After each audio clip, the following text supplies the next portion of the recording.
ആത്മാവിനെ മുറിവേൽപ്പിച്ചുകൊണ്ട് പാകിസ്ഥാൻ തീവ്രവാദികൾ പഹൽഗാമിൽ നടത്തിയ ഭീകരാക്രമണത്തിന് പിന്നാലെ ഇന്ത്യയും പാകിസ്ഥാനും തമ്മിലുള്ള പരമ്പരാഗത വൈരാഗ്യത്തിന് ആക്കം കൂടുകയും പുതിയ പോർമുഖം തുറക്കപ്പെടുകയും ചെയ്യുന്ന സാഹചര്യം രൂപപ്പെട്ടിരിക്കുന്നതിനാൽ മുമ്പ് ഇസ്രായേൽ പറഞ്ഞ മുന്നറിയിപ്പുകളെയെല്ലാം ശരിവയ്ക്കുന്ന വിധത്തിൽ പഹൽഗാം ആക്രമണത്തിന് പിന്നിൽ പലസ്തീനിലെ തീവ്രവാദ സംഘടനയായ ഹമാസിൻ്റെ സ്വാധീനം സ്ഥിരീകരിക്കപ്പെടുന്ന ദൃശ്യങ്ങൾ ഇപ്പോൾ പുറത്തു വന്നിരിക്കുകയാണ്. തീവ്രവാദികളുടെ ഉന്നതതല റാഡിക്കൽ അസംബ്ലിക്ക് മുന്നോടിയായി സോഷ്യൽ മീഡിയയിൽ പോസ്റ്റ് ചെയ്ത 8 മിനിറ്റ് ദൈർഘ്യമുള്ള വീഡിയോയിലാണ് പാക് ഭീകരന്മാരും ഹമാസ് ഭീകരന്മാരും അവിശുദ്ധ കൂട്ടുകെട്ടുകൾക്കായി കൈകോർത്തത്. യാസിൻ മാലിക്, മസ്രത്ത് ആലം ഭട്ട്, സയ്യിദ് അലി ഷാ ഗിലാനി തുടങ്ങിയ കശ്മീരി ഭീകരരെയും വിഘടനവാദി നേതാക്കളെയും പ്രശംസിക്കുകയും ബുർഹാൻ വാനി, മനൻ വാനി തുടങ്ങിയ തീവ്രവാദികളെ മഹത്വവൽക്കരിക്കുകയും അവരുടെ ശവസംസ്കാര പ്രാർത്ഥനകൾ പ്രദർശിപ്പിക്കുകയും എല്ലാറ്റിലുമുപരിയായി ഇന്ത്യക്കെതിരെ കലാപം നടത്താൻ യുവാക്കളെ പ്രേരിപ്പിക്കുന്ന തരത്തിൽ കശ്മീരിനും ഗാസയ്ക്കും ഇടയിലുള്ള സാമ്യങ്ങൾ ഉൾപ്പെടുത്തുകയും ചെയ്തതാണ് ആ വീഡിയോ. 3 മാസങ്ങൾക്ക് മുമ്പ് പാകിസ്ഥാൻ നിയന്ത്രിത കശ്മീരിലെ തീവ്രവാദ സഖ്യകക്ഷികളെ ഹമാസ് നേതാക്കന്മാർ സന്ദർശിക്കുകയും പാകിസ്ഥാന്റെ സോളിഡാരിറ്റി ആഘോഷങ്ങളിൽ പങ്കെടുക്കുകയും ചെയ്തിരുന്നു. അക്കാര്യങ്ങൾ അന്തർദേശീയ മാധ്യമങ്ങളിൽ റിപ്പോർട്ട് ചെയ്യപ്പെട്ടിരുന്നെങ്കിലും കേരളത്തിലെ സിൻഡിക്കേറ്റ് മാധ്യമങ്ങളിൽ അത് വലിയ പ്രാധാന്യമുള്ള വാർത്തയൊന്നുമായിരുന്നില്ല. അത് കഴിഞ്ഞ ലഷ്കർ-ഇ തോയ്ബ നിയന്ത്രണത്തിലുള്ള തീവ്രവാദ സംഘടന പഹൽഗാമിൽ ആക്രമണം നടത്തി. ആക്രമണത്തെ അപലപിച്ചും ഇന്ത്യക്ക് പിന്തുണ നൽകിക്കൊണ്ടും ഇസ്രായേൽ നടത്തിയ പ്രസ്താവനയിൽ ഈ മിഷനിൽ ഹമാസിനുള്ള പങ്ക് കൃത്യമായി തന്നെ ആരോപിക്കപ്പെട്ടിരുന്നു.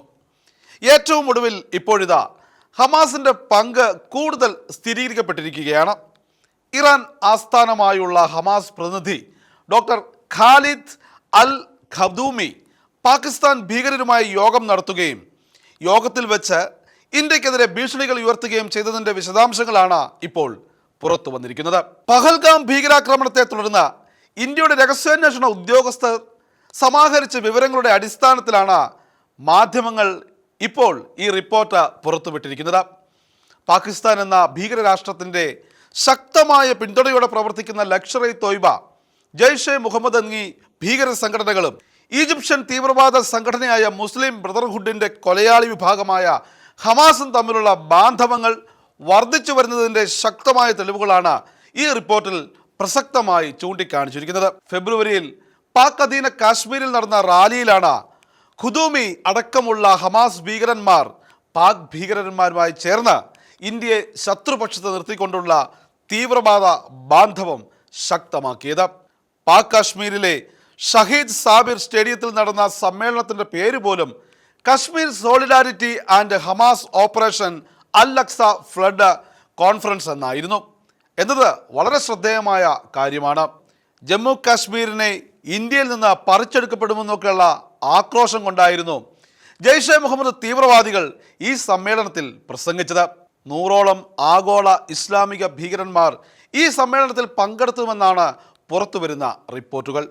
ഖാലിദ് അൽ ഖദൂമിക്കൊപ്പം ഹമാസ് നേതാക്കന്മാരായ നാജി സഹീർ, മുഫ്തി അസം, ബിലാൽ അൽ സല്ലത്ത് എന്നിവരും ജയ്ഷെ മുഹമ്മദ് തലവനും ഇന്ത്യയിലെ പാർലമെന്റ് ആക്രമണത്തിന് മുഖ്യ സൂത്രധാരനുമായ മുഹമ്മദ് മസൂദ് അസർ അൽവിയുടെ സഹോദരൻ തൽഹ സെയ്ഫ്, ജയ്ഷെ മുഹമ്മദ് ഫീൽഡ് കമാൻഡർമാരായ അസർ ഖാൻ കശ്മീരി, മസൂദ് ഇലിയാസ്, പ്രമുഖ ലഷ്കർ-ഇ തോയ്ബ അംഗങ്ങൾ എന്നിവരുൾപ്പെടെ ഉന്നത തീവ്രവാദികൾ ഈ റാലിയിൽ പങ്കെടുത്തുവെന്നാണ് റിപ്പോർട്ടുകൾ.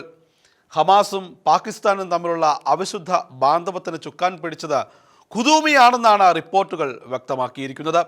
ഇവരെ കൂടാതെ മറ്റ് അറിയപ്പെടുന്ന പല പാലസ്തീനികളും റാലിക്കായി എത്തിയിരുന്നു.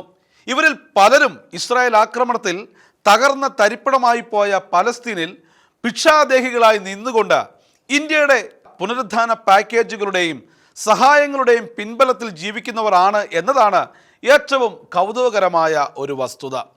ജമ്മു കാശ്മീരിനുള്ളിൽ മനഃപൂർവ്വമായി പ്രതിസന്ധി ഉണ്ടാക്കുക എന്ന അജണ്ടയോടെ കൈകോർത്ത ഈ ഭീകരന്മാരുടെ ഷാളുകളിൽ പാലസ്തീൻ, പാകിസ്ഥാൻ, ഹമാസ് എന്നിവയുടെ പതാകകൾ പ്രദർശിപ്പിച്ചിരുന്നു.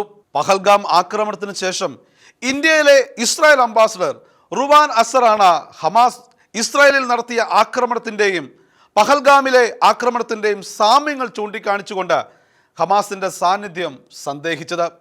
ഇപ്പോൾ വസ്തുതകൾ തെളിവ് സഹിതം ഉറപ്പിക്കപ്പെട്ടിരിക്കുകയാണ്. കേരളത്തിലെ ഇടതു വലത് രാഷ്ട്രീയ പാർട്ടികളിലടക്കം ഹമാസിൻ്റെ ആരാധകർ പെരുകുകയും സിൻവാറിൻ്റെ മയ്യത്ത് നമസ്കാരം ആഘോഷമായി കൊണ്ടാടുകയും നാട്ടുകൂട്ടത്തിൽ പോലും ഹമാസ് തീവ്രവാദികളുടെ പോസ്റ്റർ എഴുന്നള്ളിക്കുകയും ചെയ്യുന്ന ഒരു ദുരവസ്ഥ സൃഷ്ടിക്കപ്പെട്ടിരിക്കെ ഇതൊരു ഓർമ്മയും മുന്നറിയിപ്പുമായി ഇരിക്കേണ്ടതാണ്, പ്രത്യേകിച്ച് കേരളത്തിന്.